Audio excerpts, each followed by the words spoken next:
Shalom Bapak Ibu Saudara sekalian, pernahkah kita duduk tenang dan memikirkan apa tujuan kita hidup di dunia ini?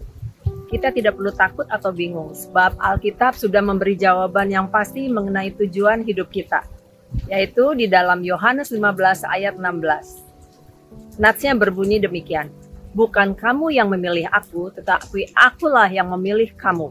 Dan aku telah menetapkan kamu supaya kamu pergi dan menghasilkan buah dan buahmu itu tetap. Supaya apa yang kamu minta kepada Bapa dalam namaku diberikannya kepadamu.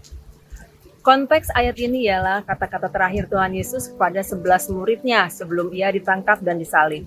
Lalu mati untuk menebus dosa kita.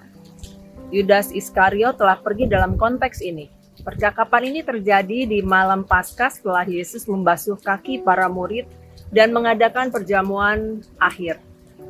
Di dalam ayat 16 adalah bagian akhir dari percakapan Yesus tentang pokok anggur dan carang-carangnya. Melalui percakapan ini, Yesus menyatakan tujuan hidup para muridnya kala itu dan para pengikutnya di masa kini, yaitu Anda dan saya. Apa yang Yesus ajarkan tentang tujuan hidup menurut Yohanes 15? Yang pertama, tujuan hidup orang Kristen adalah berbuah. Yohanes 15 ayat 16 menyatakan bahwa Tuhan Yesus memilih dan menetapkan kita untuk pergi dan berbuah. Ayat ini menekankan kebenaran yang harus kita ingat. Yesus yang menentukan tujuan hidup kita, bukan diri kita sendiri. Kata memilih dan menetapkan menunjukkan bahwa Tuhan sendirilah yang memberi tujuan dalam hidup kita. Hidup kita telah ditebus dan dibeli oleh darahnya. Sehingga hidup kita bukan milik kita lagi, tetapi milik Tuhan. Jadi, Dia pun berhak menentukan tujuan dan masa depan kita. Yang Tuhan kehendaki ialah hidup kita berbuah. Yang dimaksud dengan berbuah di sini ialah memenangkan jiwa. Inti dari ayat ini adalah bahwa Yesus akan pergi, namun Dia ingin murid-muridnya mengetahui bahwa Dia masih berdaulat. Buah yang Yesus maksud ialah jiwa-jiwa baru yang percaya karena pemberitaan Injil. Buah yang Yesus katakan sifatnya tetap, artinya jiwa yang diselamatkan tersebut beroleh kehidupan kekal di dalam Yesus. Yang kedua, tujuan hidup orang Kristen dilakukan dalam persekutuan dengan Kristus. Dalam Yohanes 15 ayat 5 memberikan syarat dasar bagaimana hidup kita bisa berbuah untuk kerajaan Allah. Dalam ayat 5 berbunyi, akulah pohon anggur dan kamulah ranting-rantingnya. Barang siapa tinggal di dalam aku dan aku di dalam dia, ia berbuah banyak.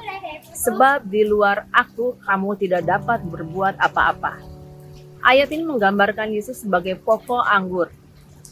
Dan kita adalah ranting-rantingnya. Hanya di dalam Yesus kita bisa berbuat banyak. Tetapi sebaliknya, tanpa kehidupan yang dekat dengannya, hidup kita tidak bisa berbuah sehingga tidak ada gunanya. Yang ketiga, tujuan hidup orang Kristen berpusat pada kemuliaan Allah.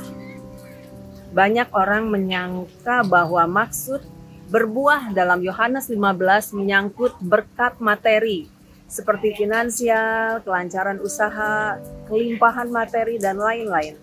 Buah yang seperti ini hanya bermuara pada kemuliaan manusia saja. Namun firman Tuhan tidak berkata seperti itu. Dalam ayat 8 mengatakan, dalam hal inilah Bapakku dipermuliakan, yaitu jika kamu berbuah banyak, dan dengan demikian kamu adalah murid-muridku. Perhatikan bahwa Bapa dimuliakan jika kita berbuah banyak, karena buah yang dimaksud terkait memenangkan jiwa. Maka jelas itu bagi kemuliaan Allah. Sekarang kita sudah tahu bahwa tujuan hidup yang Tuhan taruh dalam hidup kita ialah supaya kita berbuah. Kita bisa efektif dipakai Tuhan jika kita tinggal di dalam Yesus, membangun hubungan yang dekat dengan Dia. Hasilnya, nama Tuhan dipermuliakan lewat hidup kita yang berbuah.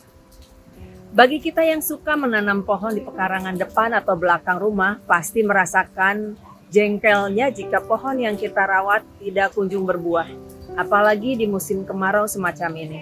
Tetapi jika pohon kita berbuah, betapa kita bahagia karena kita bisa menikmati hasilnya.